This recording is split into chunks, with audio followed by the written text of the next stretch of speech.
Hello everyone, Creeper Craft Guy here, and welcome back to Fakemon. Now, my voice sounds a bit raspy in this video, I think, because I've literally been sick for the past 3 days, been really under the weather, and I'm still not feeling well. I am, however, going to bring you this episode of Fakemon because it's been absolutely ages since I did it. I'm going to go through a lot of evolution lines today. And the last time we were here, I believe we talked about Blitzburn, its evolution, Burndonna, as well as some other Pokemon. So, we're actually going to continue with that now, and start on with our next Pokemon, which is this one here. Now, I know people have made Platypus Pokemon in the past, but I wanted to make my own version. And this here is Platypuddle. Now, yeah, it's a Platypus Pokemon. And they kind of share Platypus's physiognomy as well, like in the sense that they enjoy like basking in the sun, and they can use their tails to swat away like annoying insects or whatever. So it's a pure water type, and it evolves into Platypluie. Now, if you don't understand what I was going for that name, why is it called Platypluie? It's a mix between platypus and pluie, which is French for pain, because it likes to cause pain. It's not like a evil Pokemon or anything, it's just very strong. It can breathe underwater, unlike an actual platypus. Platypi are semi-aquatic mammals, but it can breathe underwater. And to top it off, it's an efficient swimmer. It can see very clearly in murky waters, and it can use its teeth. If you look, it's got some sharp teeth in its bill right here. It can like carve things from wood. And the final evolution of this line is Platydent. Now, I kind of wanted to mix up with kind of like a platypus and a beaver because they share like tails, and this one has 2 tails which they use as a turbine, right? Again, see, I'm coughing. But Platydent is as you can probably see, you could get it confused to say that it's a mix between platypus and dental, but it's actually a mix between platypus and les dents, which is French for teeth, and it's got 2 buck teeth here, kind of like a beaver's, right? And basically what happens is, like a beaver though, it actually builds dams. It shares kind of the similar physiognomy as Platypluie, but it builds dams, and this can actually benefit humanity because it allows them to build more infrastructure. There's really not much else to say about this evolution line. Not my favourite, but definitely not my least favourite.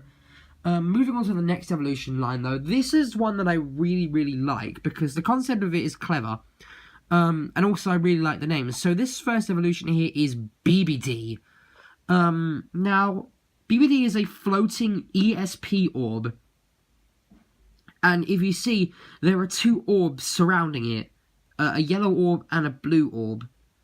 The yellow orb is an orb of, like, they're orbs of emotion. So the yellow one is happiness, and the blue one is sadness, right? And considering those 2 feelings, like, mutuate each other, this is why Bebedee always have the straight face, right? But Bebedee evolves into Babbadee. And yeah, you can see what I'm doing with this one, Bebedee, Babbadee. It's the ESP Pokemon, again. And it grows legs, but it doesn't use them. And if you look, it's got 2 more orbs, which are a red, orange orb, and a purple orb. These ones represent anger and fear. So this one's slightly more restless. And that one evolves into, don't worry, the evolution isn't called Boo, it's called Kaboo, right? And if you look, it's got 6 orbs now, and it's more human-like. And there's a reason to why it's like this. The orbs it has are, like, this yellow one, so happiness, sadness, anger, fear, this purple one here, and the silver and gold ones. The gold one is trust, and the silver one is anticipation.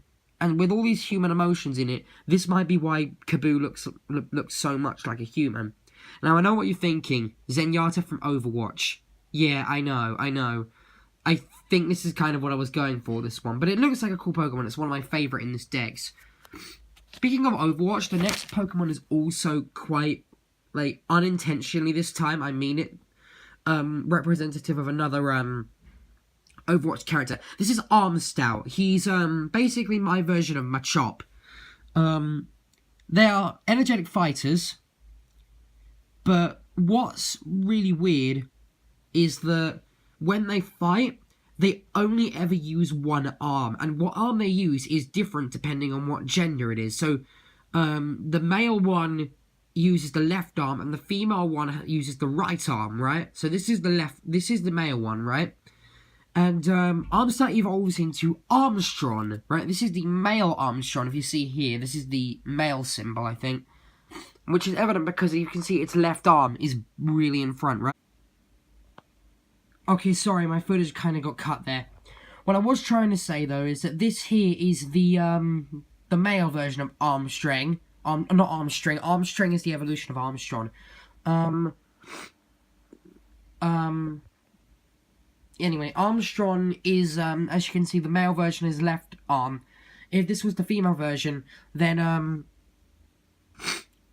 it would be the right arm. Now, I know we live in a generation where people can get offended over everything. I'm not saying all males are left-handed. I'm a male, I'm right-handed. I drew this with my right hand. So, yeah, that's Armstrong. And Armstrong, so that's the other form of Armstar into Armstrong. And Armstrong becomes Armstrong. Now, if you look here, it's, sorry for my coughs. If you look, you can see, like, the veins coming out of, like, very poorly drawn veins. But as you can see them coming out of, like, the arm. And this arm is literally has, like, barely any muscle in it. By the way, this evolution line, I completely forgot to mention it. Sorry, let me go back. The entire, like, Platypuddle line is pure water. The Bebedee line is pure psychic. And the Armstar line is pure fighting. So, if you look here, we have, like, the veins in his arm are so thick you can see them. And you can see adrenaline being pumped through it. Which is kind of disgusting, but cool. The other arm is immobile, though, because it never uses it. It's a really weak arm, so it's only got one big arm. And the last evolution line we're going to go over today is the Ventra evolution line. Now, this Ventra here, I don't exactly know what inspired me to make this one. It's kind of like Carnivine, but better, because it's got, like, evolutions. Ventra is, a mix between Venus and Trap, because it's a Venus Flytrap, right? It's a Flytrap Pokemon. And its gimmick, and its evolution's gimmick, is that it spews something out of its mouth, which takes a different effect on people. So, for example, Ventra, it uses a mysterious toxin to poison its prey. And the toxin is known to completely stiffen its victim's body. And I felt like if I gave all these guys abilities, I'd make a new ability for Ventra, which would be that, any attacks that poison an opponent, paralyze them instead. I know that sounds a bit dumb, but paralysis is one of the most annoying things. Anyway, moving on. So, Ventra evolves into Venuno. Now, by the way, this evolution line is a grass poison. Venuno's gimmick, though, is if you look here, you can see it's blowing something out of its mouth, which is like this weird gas. Now, there have been reports of people actually breathing this gas in. Now, what the gas has done is, if you breathe it in, you could be blinded for up to a month, if not 2. So that's pretty bad. This Pokemon's quite freaky. But Ventra and Venuno, the final evolution in this line is this thing here, Asino. And as you can see, this thing is very much like the Chomper from PvZ. And what happens is, whereas like Ventra spat toxin and Venuno spat gas, Asino spits this weird goo that science cannot identify. But what has been confirmed about the goo is that it is highly toxic, and there have been a lot of trees in forests where this Pokemon lives that have had holes burnt right through them. Sorry, I struggled to get the words out there. Anyway, it's been an absolute long time since I actually did a Fakemon video. So for today, we're going to go over all the Pokemon that we just reviewed.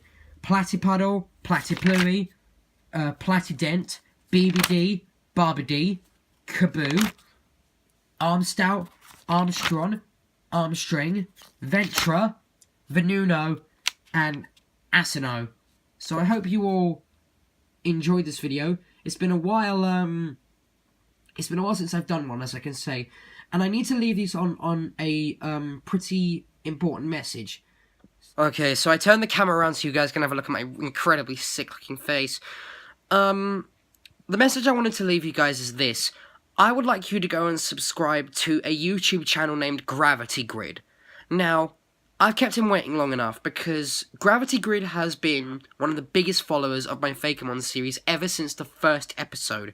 And the first episode was just me discussing the series. He's been looking at all of my work on the Fakemon so far, and he's even been drawing his own. And I kind of felt bad because I haven't uploaded one of these videos in a while now. So go and subscribe to his channel. I think he deserves it because he does some really good designs. Assuming you're a he. I'm sorry, I've never met you, Gravity Grid. I don't know what gender you are. And I hope I'm not offending you by saying this. So go and subscribe to their channel. And yeah, so that was it. That was my Fakemon video. The first one I've done in ages. And I will bring these more frequently, hopefully. And I will see you in the next video. Bye.